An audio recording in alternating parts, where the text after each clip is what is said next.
You should answer the questions as you listen, because you will not hear the recording a second time. Listen carefully and answer questions 1 to 5. Good morning, North College Library. How can I help you? I was wondering if it was possible to join the library. Are you a student at North College? No, I'm not, but someone told me it was possible to join even if I wasn't. That's right, it is. Are you over 18? That's our minimum joining age. Yes, I am. That's no problem then. Could you tell me what I have to do to join? Well, you'll need to come into the library and fill out some forms. You'll also need to bring 2 passport photos with you. We also need 2 documents for ID, so a driving license would be fine. I've got that. And what else? A credit card? No, it needs to have your address on it. Shall I bring a bank statement? Would that do? That'll be fine. Good. Does it cost anything to join? Well, it's free for students here, but otherwise it's £125 per year, or £25 if you've got a current student card from another college. I was at Westerly College until last year, but now I've got a job at Jefferson Steel Factory. It's more expensive than I thought. My local library is free. But you'll find they don't have the range of reference books or facilities which we buy for our students. That's why you have to pay to be an external member. I see. How many books can I borrow? We allow 12 items borrowed at any one time if you're a student, and that includes CDs, DVDs and videos. However, it's only 8 items for members of the public. Fine. And how long can I have them for? Well, you can have both fiction and reference books for 4 weeks, which isn't bad, really. And what happens if I return them late? Like all libraries, there's a fine system in place. The minimum fine is £1.50, but it can be much higher for some items, up to £5 per week. We'll give you a booklet with all the details when you join. You can always renew items, if they're not required by anyone else, by telephoning or logging onto our website. Before you hear the rest of the telephone call, you have some time to look at questions 6 to 10.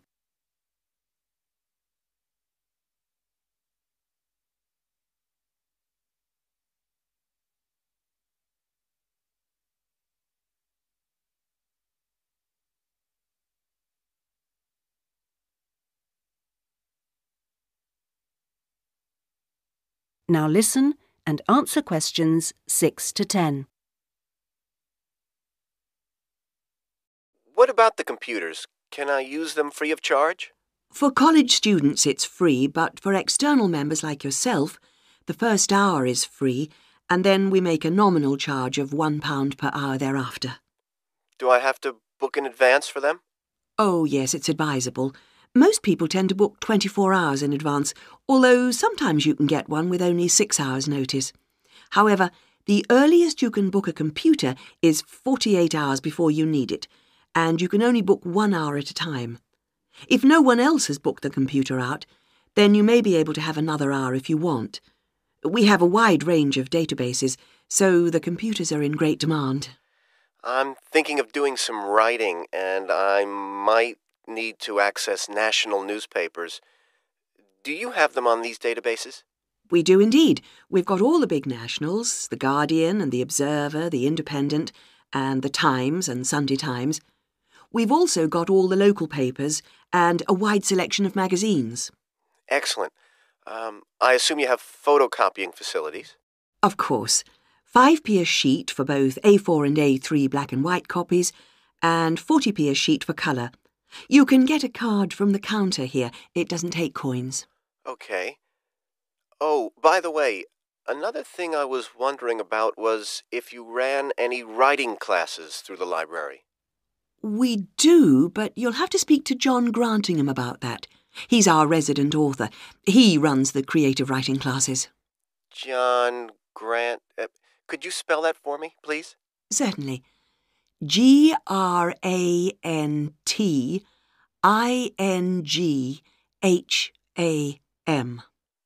Are the classes here at the library? Yes, he's here on Thursday evenings. Oh, No, sorry, Friday. He's just changed it. You can contact him by emailing the library. Okay. Right. Well, that's about all I need to know. Thank you. I'll be along later this week to join. Thanks. Bye. That is the end of section 1. You now have half a minute to check your answers.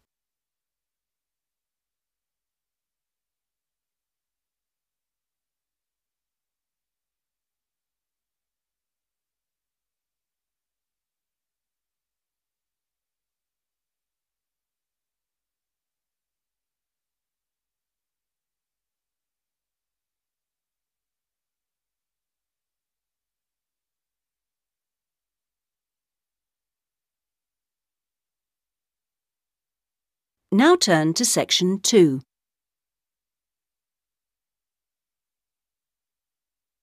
Section 2. You will hear a man called Dan Pearman talking on the radio about Pedal Power, a UK charity which sends bicycles to people in developing countries. First, you have some time to look at questions 11 to 15.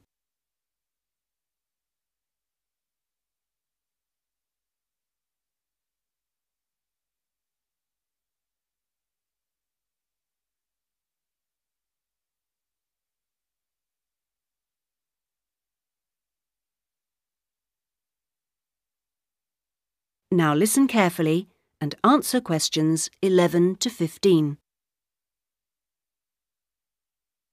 My name's Dan Pearman, and I'd like to talk about the work of Pedal Power, a small charity based mainly in the UK. I'll be giving our contact details at the end, if anyone would like to find out more about how to support us. But first, how the charity began. I got the idea of exporting bicycles to developing countries while I was in Ecuador. I went there in 1993, just after graduating from university. After 3 years of studying, I wanted adventure. I loved travelling, so I decided to join a voluntary organisation and was sent to Ecuador to carry out land surveys. The project came to an end after 5 years, and when I returned to the UK in 1998, I started planning Pedal Power. Where I lived in Ecuador was a very rural area. My neighbour had the only bicycle in the village, whereas everyone else walked everywhere. My neighbour's business was unusually successful, and for years I couldn't understand why. Then I realised having a bike meant he could get where he wanted to go without much trouble. Other local carpenters could only accept jobs in a 3-kilometre radius, so no matter how skilled they were, they could never do as many jobs as my neighbour. At Pedal Power, we collect second-hand bikes in the UK and send them to some of the poorest regions in the world. When we distribute bikes overseas, we don't give them away for free. We'd like to, but long-term that doesn't really help the local economy. The demand for bikes is enormous, which makes them very expensive locally. So we sell them for 5% of the normal price. But in order to continue operating, we need to have a constant supply of bikes which we send out every 6 months. One example of a town that's received bicycles from Pedal Power is Rivas. It was the first place I sent a full container of bicycles to. Most people there now own a bicycle. The local economy has developed so much you wouldn't recognise it as the same place. In fact, there are more bikes than on the streets of Amsterdam, if you've ever been there. But Pedal Power still needs your help. You may have read about some of our recent problems in the British media. In August 2000, we simply ran out of money. We had containers of bikes ready to send, but no money to pay the bills. It was a terrible situation. We managed to ensure the bikes went out on time, but the other problems carried on for several months. Before you hear the rest of the talk, you have some time to look at questions 16 to 20.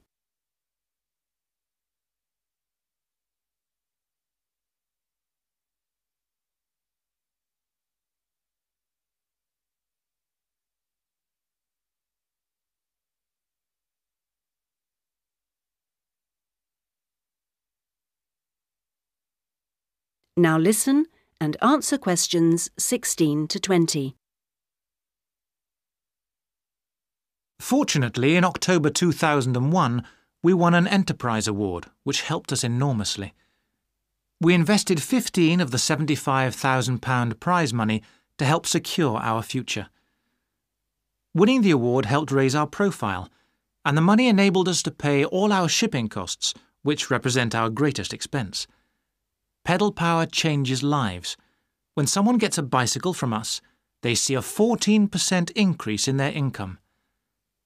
We're currently looking to invest in computers so that our office staff can do an even better job. Because of our work, people in a number of countries now have a better standard of living. So far, we've provided 46,000 people with bikes. But we'd like to send more, at least 50,000 by the end of the year. Now, there are many ways in which you can support the work of Pedal Power, not just by taking a bike to a collection in your area. I should also like to say, if you do have a bike to donate, it doesn't matter what condition it's in. If we can't repair it, we'll strip it down for spare parts. Of course, to do that we always need tools, which are expensive to buy, so we welcome any that you can give. Also, you could help by contacting the voluntary staff at our offices. They'll be able to suggest activities you could organise to bring in funds for us. People do all kinds of things, including, of course, sponsored bike rides. Also, we're always interested to hear of other places that would benefit from receiving a consignment of bikes, and welcome suggestions from people who've been to developing regions on their travels. We hope that by talking on radio programmes like this, we will be able to raise public awareness, which will lead to government organisations also giving us regular financial support, something that we really need. If you'd like some more information about where to donate an old bicycle or offer help in other ways, please contact us on 019. That is the end of Section 2. You now have half a minute to check your answers.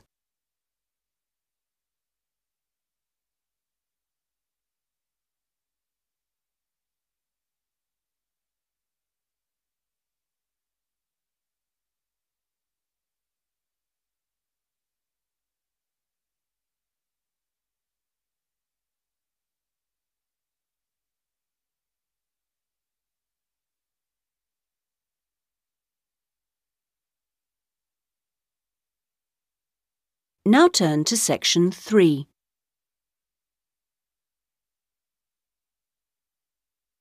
Section 3. You will hear a discussion between a college tutor and two students, Christina and Ibrahim.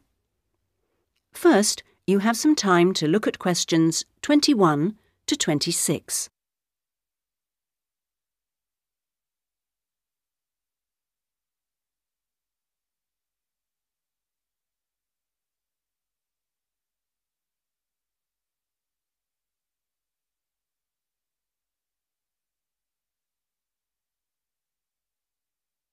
Now listen carefully and answer questions 21 to 26. First of all, I'd just like to say, Christina and Ibrahim, that I really enjoyed watching your video about student life last week. And I could see that the rest of the group did too. You did really well, and I hope that you got a lot out of it. I'd like to use this tutorial as a feedback session where you reflect on the experience of doing the project. So, Christina, I was wondering, what did you enjoy most about making the video? I liked using the camera. Is it the first time you've operated one like that? Yes, it is. Well, the results were very good. Anything else? I also enjoyed visiting one of the British students we filmed. I'd never been inside a British home before. Okay, Christina, thanks. What about you, Ibrahim? What did you enjoy? Well, for me, it was a very good chance to get to know students who are on other courses, because everyone in our group is studying English, and we don't usually have much to do with the rest of the college. Yes, good. Do you think you'll maintain the contact now? Well, I hope so. I've invited 3 of them to have dinner with me next week. Great. If you haven't decided what to make yet, I can tell you they'll love trying Arab dishes. And, of course, it's good for your English, too. Christina, what did you find? What was the most useful aspect of the project from the point of view of the English practice? I think when we were being shown how to edit the film, we had to follow the instructions, and that was very good practice for me. And I also learned some technical words that I hadn't heard before. What about you, Ibrahim? What was the most useful for your English? It was listening to the British students, because they don't speak as slowly as most of the tutors on our course. I think they speak at natural speed, so it forces me to get used to it.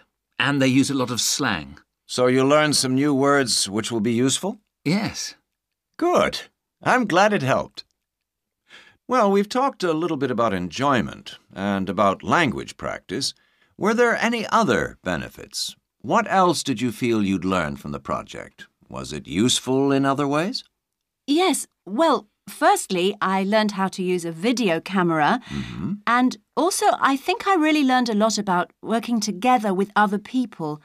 I've never done anything with a group before, and we had to find ways of cooperating and compromising and sometimes persuading people when they don't agree with you. Yes, that is a very useful experience, I know. Before you hear the rest of the discussion, you have some time to look at questions 27 to 30.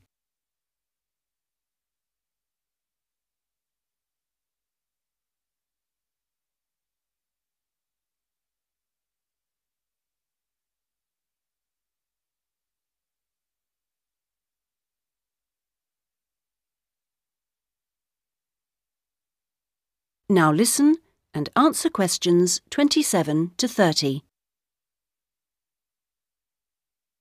What about you, Ibrahim? Well, I think I learnt a lot about how important editing is. When you're filming, you think that everything's going to be interesting, but in fact we cut around half of it in the end, and then it was much better. Good. Well, one last thing I'd like to ask. What mistakes do you think you, as a group, that is, made? I mean, to put it another way, if you had to do it all over again, is there anything you'd do differently? We didn't plan very well. For example, we didn't decide on dates when we'd complete each separate step of the project, and we should have agreed about that in the beginning, because we were always late with everything. Right. Anything else? I think we should have tried to experiment more with the camera. I mean, with angles and the focus and that kind of thing. So you should have been more ambitious. Do you agree, Ibrahim? Not really. In fact, I think we were too ambitious. We were inexperienced, and we didn't have a lot of time, and we tried to do too much, to make a long film. Next time I would make a shorter one and try to get the quality better. Well, that's very interesting. Next semester, we will be doing another video project with a different content, of course, but you'll have an opportunity to put into practice what you've learned this time. Do you have any ideas about a different... That is the end of section 3. You now have half a minute to check your answers.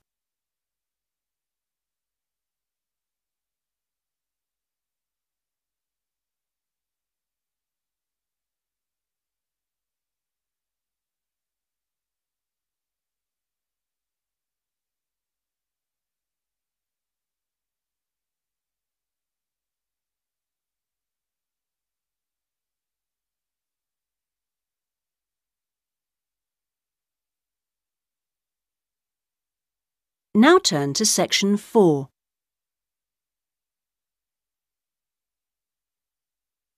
Section 4.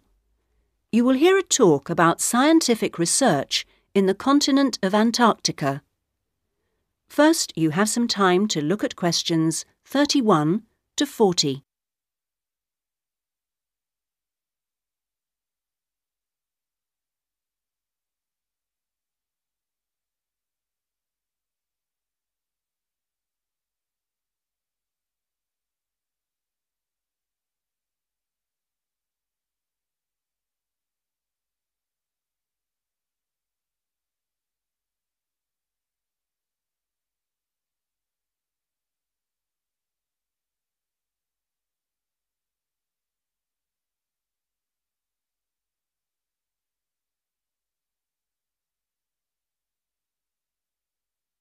Now listen carefully and answer questions 31 to 40. Tonight I'm going to talk to you about that remarkable continent, Antarctica. Remote, hostile, and at present uninhabited on a permanent basis. For early explorers, it was the ultimate survival contest. For researchers like me, it remains a place of great intellectual challenge, while for the modern tourist, it's simply a wilderness of great beauty. First, some facts and figures. Antarctica is a place of extremes, the highest, coldest, and windiest continent, and over 58 times the size of the UK. The ice cap contains almost 70% of the world's fresh water and 90% of its ice. But with very low snowfall, most of the continent technically falls unbelievably into the category of desert. Huge icebergs break off the continent each year, while in winter, half the surrounding ocean freezes over, which means its size almost doubles.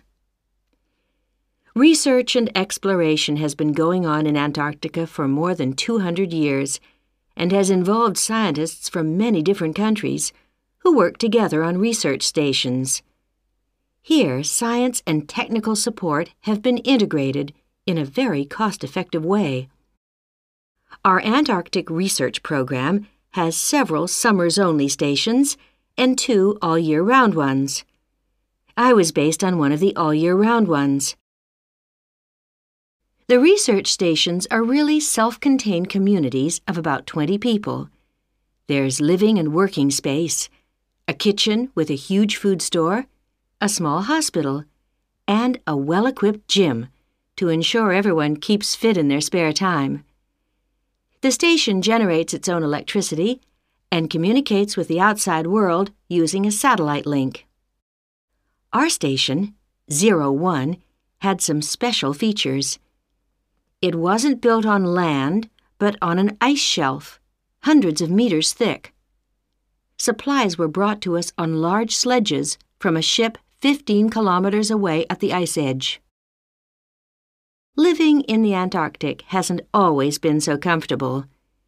Snow buildups caused enormous problems for 4 previous stations on the same site, which were buried and finally crushed by the weight. Fortunately, no one was hurt, but these buildings became a huge challenge to architects, who finally came up with a remarkable solution. The buildings are placed on platforms, which can be raised above the changing snow level on legs which are extendable.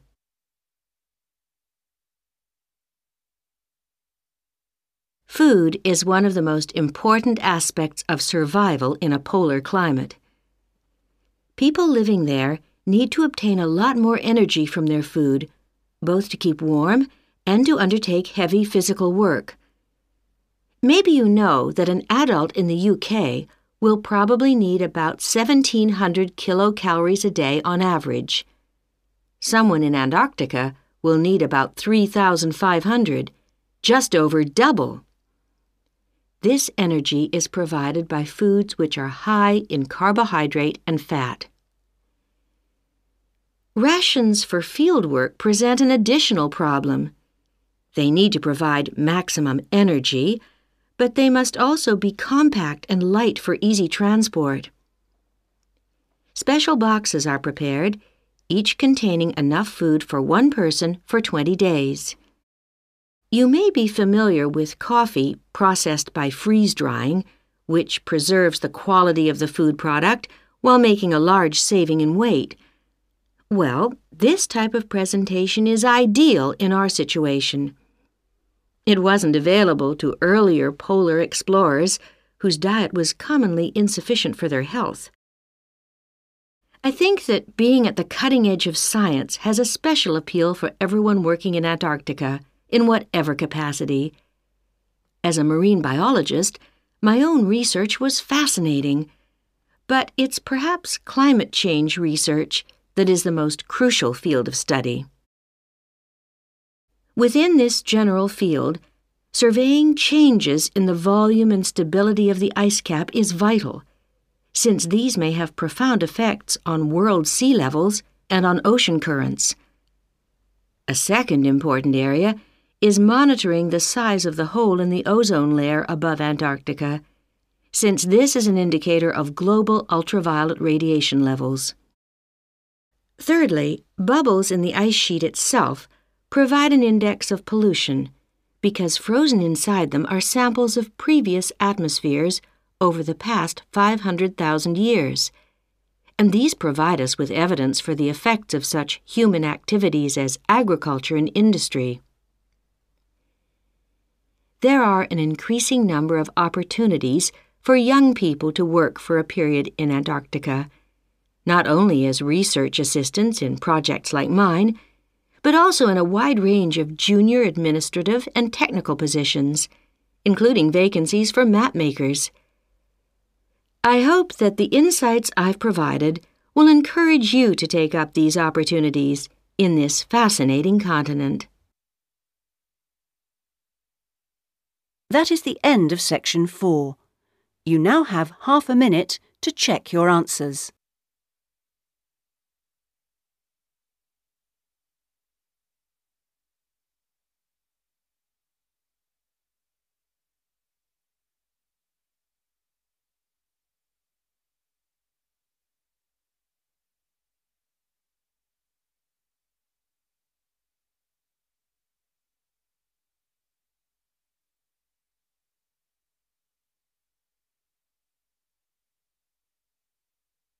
That is the end of the listening test.